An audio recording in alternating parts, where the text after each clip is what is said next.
These social media content creators and influencers are broke. I think they should just give me a reality show called The Fake Influencer. Just because someone appears rich does not mean they have money. There's services where you pay like $300 a month and you can rent whatever the hell you want. Birkins, Chanel bags, shoes, clothes. To the outside world, they've made it. They're 22, driving luxury cars, sipping champagne in Mykonos, and unboxing designer clothes that cost more than your rent. But what you don't see behind the ring lights and rented Lamborghinis is quiet panic. What if I told you that some of the influencers you envy are completely broke? Not struggling, broke, as in credit card debt, unpaid taxes, and borrowing money from family to keep up appearances online broke. You have people who are willing to go into debt, put their parents into debt, just to look like they have something online, you know, to people who they don't know. I mean, obviously a lot of people get validation from the internet. A recent study found that nearly 50% of influencers have bought fake followers, and a growing number are spending far beyond their means, all for the image that isn't even real. Why? Because the algorithm rewards excess, because brand deals demand perfection, and because on social media, looking rich is often more profitable than being rich. In this video, we're deep diving into the money trap of influencer culture,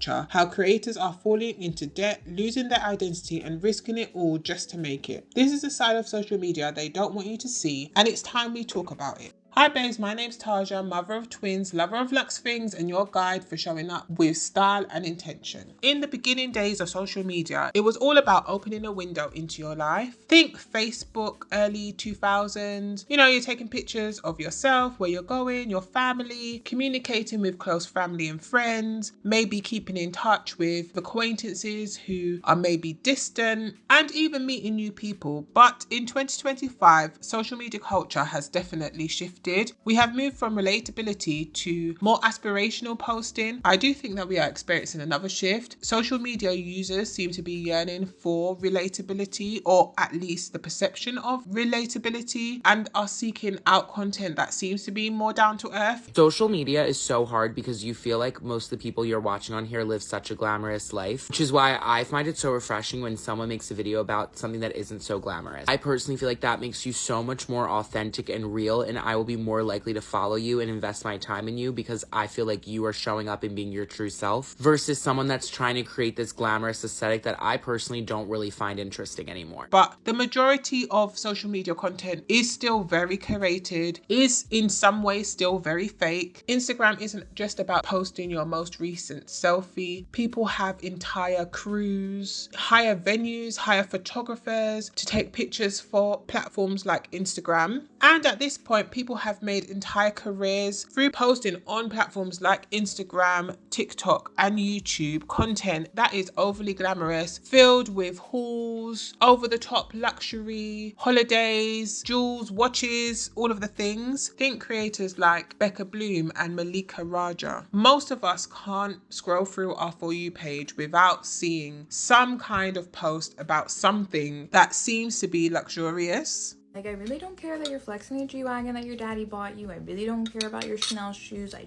don't want to see your vintage Prada haul. Don't want to see your cute Miu Miu shoes because I can't afford it. However, not all of this content is real. Of course, there are some people who live a very over-the-top wealthy lifestyle, but with the average American making around $60,000 and the average person in Britain making around £35,000 a year, I think it's safe to say that the majority of people are not living this kind of lifestyle. I'd say that it's probably the top 0.5% of people who are living this over the top life. And so if you consider that the percentage of people that actually have that amount of wealth is very small, and then the percentage of those people who may be online is probably even smaller, chances are the majority of content that you are seeing around luxury lifestyle is either fake, borrowed, stolen, or returned. Guys, I just bought this $20 million property with this 100 grand Porsche limited edition only.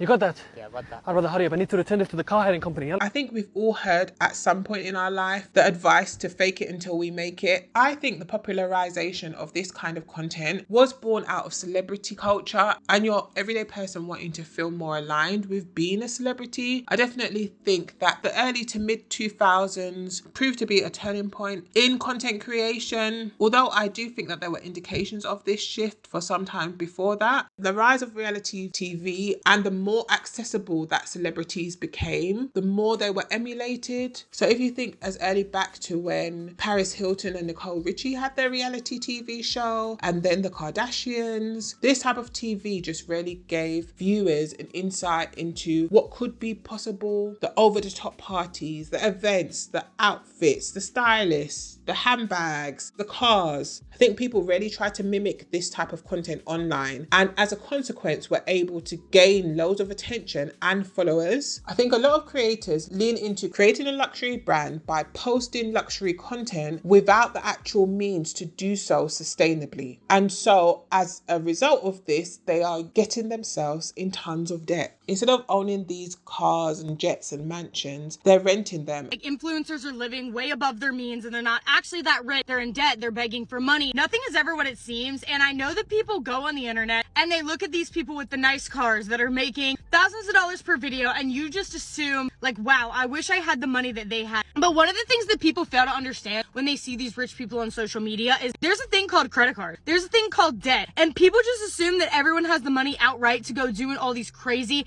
and obnoxious things. Absolutely not. And in large cities like LA, there are actually options to rent things like cars and houses by the hour. And so although expensive to do over a long period of time, people are actually making use of maybe renting a car for an hour, making loads of content in the car, or renting the home, maybe making a month or a week's worth of content in the home, so that it seems as though they are living there. This is what all the top content creators are doing in Dubai. They're hiring a supercar just like this, and they're renting it for the day, and they're making sure they blast out a ton of content all in one day so that their content looks 10 times better with a luxury car in the back. There's actually a family called the Beverly Halls. They're really popular on TikTok now, but I actually started following them when they had less than 1,000 subscribers. And I recently saw a video from them where they admitted that the house that they were filming in was hired. So they had rented out this house that was really, really big and beautiful, and were doing loads of TikToks in this house. We realized that having a nice house was a huge key in going viral. You see it time and time again with Hype House, all these different houses, creator houses. Yes. Like, the bigger the house, the nicer the house, the more viral you were going in that era. And so we're like, okay, let's show out then. Let's get a huge, big, mega mansion for our family. And we're the first family on the internet with a house that size. And I think as much as we all like to believe that we aren't drawn to aesthetics, most people rarely are. So if you come across a social media creator and they may be dancing or filming in a space that just looks really beautiful and over the top, you are more likely to stop and watch, because it's not something that you see often in real life. They've actually been able to grow their platforms really quickly, and they now have a really large following. And I think the dad in this family is actually a professional boxer. So I'm not saying that they don't have access to this money, but clearly they maybe didn't have as much money or didn't want to spend as much money on owning the home that they were filming in, and so instead were renting it. But if you were just scrolling through social media, it could be very easy to believe that they in fact lived there. And influencers do also buy followers. A 2022 Forbes linked report noted that nearly 49% of Instagram influencers engaged in follower fraud by buying fake followers. It found that 1 in 4 purchased around 15% of their followers, and 3 in 4 bought over 10,000 followers. And you might be thinking, what would be the point of this? You know, why would you buy followers if they're not real? If you want to work with brands in the future, if you want to monetize your TikTok, if you want to be verified, then having a audience that is not authentic will show. Audience analytics don't lie, and if a majority of your audience is nowhere related to what you're talking about or where you're from, people are going to notice. However, it is easier to get things like brand deals if you are able to demonstrate that you have a lot of followers. And especially in the early days of social media, a lot of brands were just satisfied by seeing that you had loads of followers. It is a bit trickier nowadays because they do also want to see that you have engagement. So you can buy the followers, but if people aren't, you know, chatting in your comments or leaving feedback or liking your videos or adding comments, then they won't be as interested in you. But influencers can also buy engagement. So a lot of influencers buy followers, and then they might spend over a certain amount of money on engagement. So they appear to have lots of followers, and they also appear to have authentic followers, because some companies provide bots who will comment so that it seems as though your followers are authentic. And many influencers use this this technique to secure brand deals, but also to create the illusion that they maybe have more status or more notoriety than they actually do. And so when it comes to, for example, selling you something, you're more likely to be willing to spend with them because they seem to have this large following, they seem to have a community, and so consumers often presume that they are trustworthy. Many brands absolutely refuse to work with creators if they have bot followers. And you might be like, well, how would they know? They can tell. These brands have access to data tracking tools that you do not have access to. And with the data tracking tools, they can tell when there is a massive spike in followers that typically would indicate, hey, this person bought followers, because there is no viral video, nothing else that could attribute to why there's such a huge spike of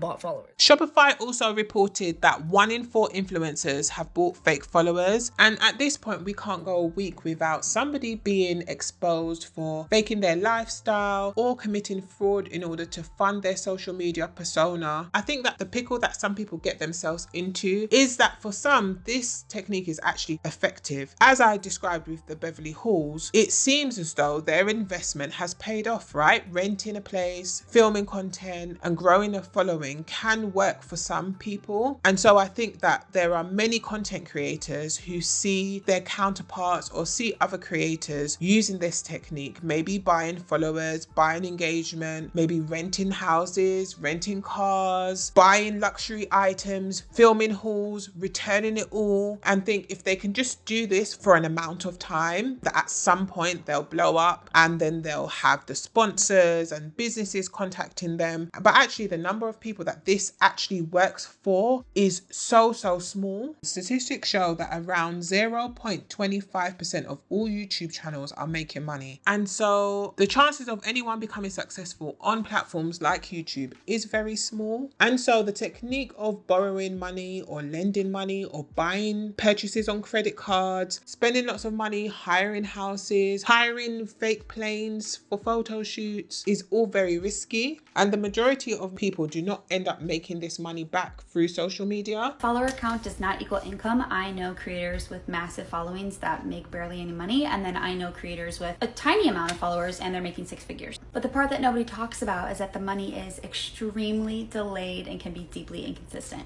Brands can take 60 to 90 plus days to pay you, and sometimes even longer. There can be dry spells, and that can really leave you panicked. In this modern age of social media, it is very easy to presume that being an influencer is easy. There are loads of courses, loads of videos around how to become an influencer, how to make content. And so I think there is this unrealistic idea about the work and the effort and the intention that influencers have to move with to be successful. And as a consequence, there are many influencers finding out the hard way. And recently we have seen a surge in influencers who are actually going back to 9-to-5 jobs. So being an influencer is unreliable and is very often short-lived. I got a 9-to-5 job after I was an influencer full-time. I was making lifestyle content, but I didn't have enough going on in my life to keep making content. I felt very stale. I felt like I had nothing that I was like working towards. If you ever become the it person, you're never probably going to be the it person forever. Social media moves in ebbs and flows. And so creating content around over-the-top luxury, around spending lots of money, doing big hauls, maybe at some point might get you a brand deal here and there, might get you some attention, but the consistency of that attention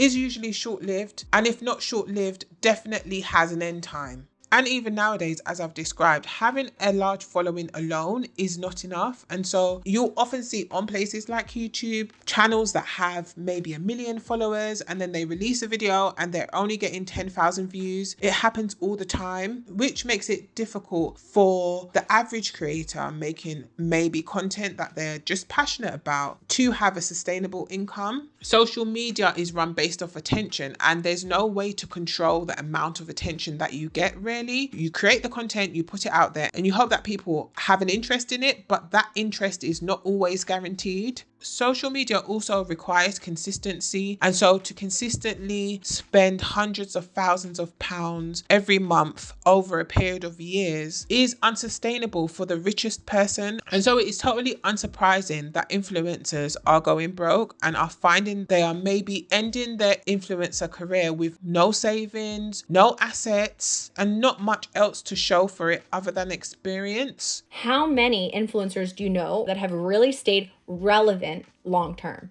It's a very small proportion of them, right? That's why I say I think most influencers will go broke. The algorithm does still seem to reward richness. I think that this partly has to do with the fact that most of us don't see this level of wealth or this type of lifestyle every day. And so it catches people's attention. You know, the majority of the world is not living with much money. And so to go online and see somebody living with loads of money, living really over the top, it can still get attention. However, we are seeing a shift towards authenticity and the rise of de-influencing and authentic creators. Although I'd encourage you guys to be wary of all types of creators because social media is really trendy. There'll be a trend. So for example, in fashion right now, some of the trends are evolving around quiet luxury or the rise of maximalism or minimalism or conservatism. Through each period of time, there are usually types of content in each genre that will get more attention. And so at the moment, it seems to be the trend of de-influencing, the trend of being more authentic. I'm going to show you my authentic life, but because of the nature of social media and the fact that it is for a lot of people a job,